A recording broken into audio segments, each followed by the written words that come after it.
Welcome to the Frugalpreneur podcast. I am your host, Sarah St. John. This episode is what I refer to as a showcase episode where I feature a bootstrapped entrepreneur and they briefly share their tips, tricks, tactics, techniques, and tools that help them bootstrap their business and the successes and failures along the way. My hope is that each of these showcase episodes will provide at least one valuable takeaway that you can implement right away in your own bootstrap business journey. Now, on to the episode. Hi, thank you for inviting me on your show. My name is Jake Stahl. I am part of the fractional executive movement where I am a fractional chief learning officer. And what that is it's somebody who serves as a linchpin for organizational learning and development initiatives. I collaborate closely with chief executives like the revenue officer or chief operating officer or chief marketing officer, and I craft and execute comprehensive training programs. So these go anywhere from onboarding and orientation to leadership development and continuing education. And my job is to make sure everything is cohesive and that it empowers the workforce. The reason I got into this is because over the years, 30 years of training and development, I have found that training is the first department to get cut and the last department to get budget in just about every company. And yet the thing all of those companies have in common is they all need a training department. They all need someone to upskill their sales force and upskill their customer service department.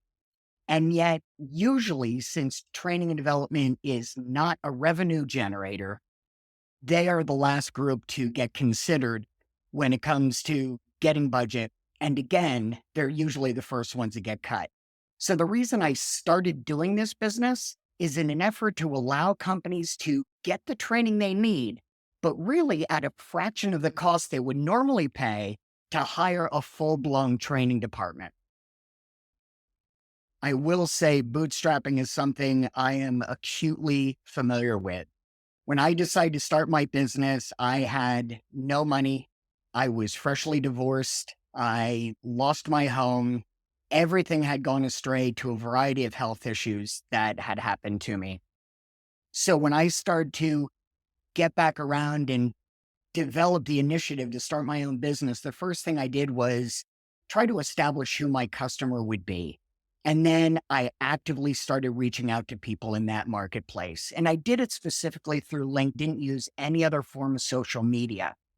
So LinkedIn was a very inexpensive way to go. And I actually subscribed to Sales Navigator to really nail down people in specific. So I wasn't spamming hundreds of people in the hopes of making a connection. Other things I did in the way of little monetary output was I developed a website. I got my own Google workspace and I got an email through Google. I joined a couple of groups and I paid the membership fees for those. And I also started a business and I had to incorporate that. But even those small things were a large chunk of money that I didn't have. So each time I looked at a possible solution, I had to look for possible end arounds so that I could do it for as little money as possible. I would say my biggest success in bootstrapping was the fact that persistence paid off. It seemed like a long time before somebody actually caught on to what I was doing and why I was doing it. And the little monetary outflow that I did have was paying big time results, but it took months. And all of the persistence was what made it happen. Self-motivating, self-talk, all of that to get through the rough days and then celebrating the victories when they finally did come through. I would say my biggest failure was not asking for more advice. There were a lot of people I could have reached out to. I could have picked up a mentor. I just felt like such a failure from my past that reaching out to anybody in my past was almost like touching that failure all over again. And that didn't hold a lot of charm for me at the time.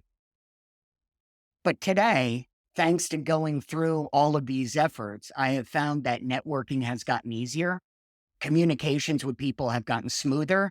And I've actually developed my own product line based on my past successes and failures that I actively market to people.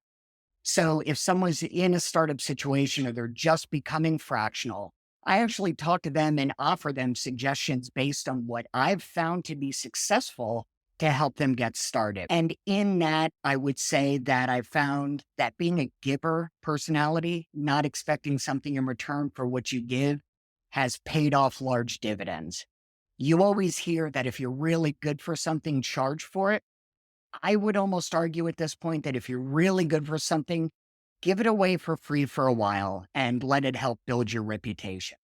So when it comes to tips and tricks, I have a couple, but I will warn you in advance that these take time and persistence in order for them to pay off. But trust me, they do pay off. The first is set a goal for a number of people to network with per week.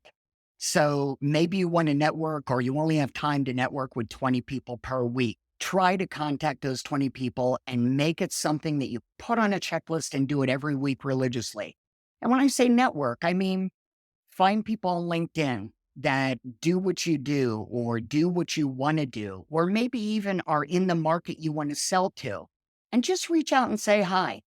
Just send a message that saw your business on LinkedIn, wanted to see if I can learn more. Would you mind speaking with me? The second part of that network is actually going out to the people you already know and letting them know what you're doing, asking them for referrals, asking them for advice. It's amazing how quickly your network will spread when you really put time and effort into it. And this could take months, but bear with it, it will pay off. The second thing I would recommend, find yourself a mentor.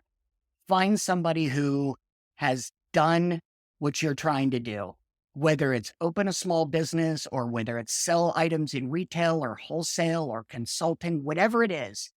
Find a mentor and reach out to them and just see if you can get into a regular conversation and use them to bounce ideas.